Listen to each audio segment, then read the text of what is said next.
Ya, ada saja pemirsa, ini ulah dari oknum nakal demi meraup keuntungan, status pasien positif COVID-19 pun dibuat supaya anggarannya turun. Siapa yang bermain? Itu akan saya jawab pemirsa. Sudah hadir lewat sambungan Zoom pemirsa dengan Bang Nasir Jamil yang merupakan dari Banggar DPR. Bahkan juga sudah ada Dr. Kunchoro Adi Puryanto, Ketua Perhimpunan Rumah Sakit Indonesia. Saya mau ke Bang Nasir Jamil lewat sambungan telepon. Bang Nasir, ketika Banggar kemudian sudah tahu bahwa ternyata ada celah-celah dari oknum nakal yang meng-markup dana supaya turun dana COVID-19, tapi status pasien diubah. Pertanyaannya, berapa banyak yang bermain seperti itu dan berapa besarannya?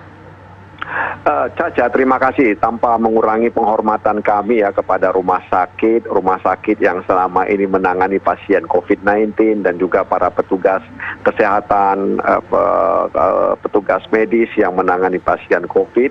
Sebenarnya rapat pada hari itu sengaja kami mengundang Menteri Kesehatan, Menteri Pendidikan, Menteri Sosial dan juga Ketua Gugus Percepatan Penanganan COVID-19 Doni Munardo dan juga Menteri Keuangan serta senior Deputi Gubernur BI.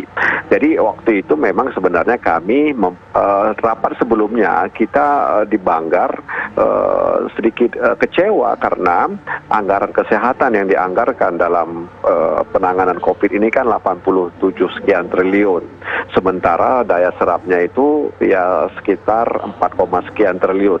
Artinya 5, sekian persen. Sehingga kita perlu tanya kenapa. Nah, kemudian dalam rapat itu Ketua Banggar Pak Said itu kemudian menyampaikan sejumlah informasi terkait dalam tanda kutip kenakalan ya oknum-oknum di rumah sakit dalam rangka untuk mendapatkan anggaran yang lebih besar terkait dengan pasien yang kena COVID ya, lalu dia sampaikan seperti itu. Ya, ini kan sebagai bentuk pengawasan daripada anggota DPR yang juga Ketua Banggar. Dan tentu itu disampaikan langsung di depan Menteri Keuangan kepada Menteri Kesehatan Pak Terawan. Artinya kami meminta kalau benar sinyalemen itu ya ada di Jambi, di Pasuruan, di Ciamis, dan juga beredar juga di Piral di mana ada masyarakat yang menolak ketika misalnya keluarganya dinyatakan COVID-19. Nah, karena ini kan perlu penanganan. Kenapa terjadi seperti ini begitu? Ya, pemerintah kan harus bisa mengawasi benar nggak? Siapa yang bisa kita percaya? Apakah keluarga atau pihak rumah sakit kan begitu? Baik, saya langsung tanya kepada Dr. Kunchoro. Dr. Kunchoro, ini sebenarnya benar tidak bahwa ada oknum rumah sakit yang bermain mata untuk status pasien COVID-19? Bagaimana Dr. Kunchoro? Ya, saya tentu belum bisa mengatakan ada atau tidak. Karena kalau ada informasi seperti ini, biasanya kita harus melakukan investigasi. Kalau bagi kami, Persi, kalau rumah sakit itu memang seperti itu, sudah ada pelanggaran itu. Fraud, kecurangan, tindak saja. Tetapi tentu melalui klarifikasi, investigasi yang benar gitu bersama-sama gitu. Ya. Agar supaya itu tidak terjadi lagi gitu. Itu Mbak Caca. Oke, sebenarnya Dok, bagaimana kemudian mengawal dari rumah sakit? Beberapa keluhan yang juga disampaikan bahwa sistem dari database dari rumah sakit ini juga menyulitkan sehingga kemudian ada selisih data. Apa jangan-jangan ternyata ini permasalahan data yang kemudian memang ternyata tidak sinkron sehingga kemudian arah kecurigaan ada markup dana COVID-19 atau memang benar ada yang bermain, Dok? Saya sih di era sekarang, di era saat ini itu sudah banyak perubahannya ya. Di awal-awal tuh kayak kaget semuanya. Jadi itu memang ketika awal COVID ini berpotensi ada selisih dan sebagainya, tapi semakin sedikit. Lebih-lebih sistem informasi ini sekarang udah jadi satu nih, ya. Satgas sudah jadi satu, semua jadi satu, lembaga jadi satu.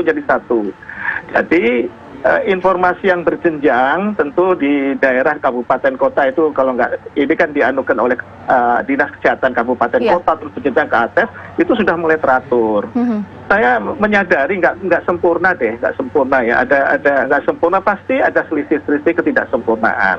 Nah oleh karena itu kita mengajak semuanya, ini perang nih musuhnya nggak kelihatan ya, semua saja masyarakat itu kita keroyok bareng gitu Mbak. Baik, terakhir kemudian Bang Nasir Jamil singkat saja kemudian kalau kasus ini diungkap juga harus tahu apa jangan-jangan ternyata karena kurangnya anggaran dari rumah sakit sampai mereka harus berbisnis atau mungkin jadi ada pihak besar yang kemudian bermain dari memainkan data sehingga bisnis COVID ini terjadi, Bang Nasir Jamil.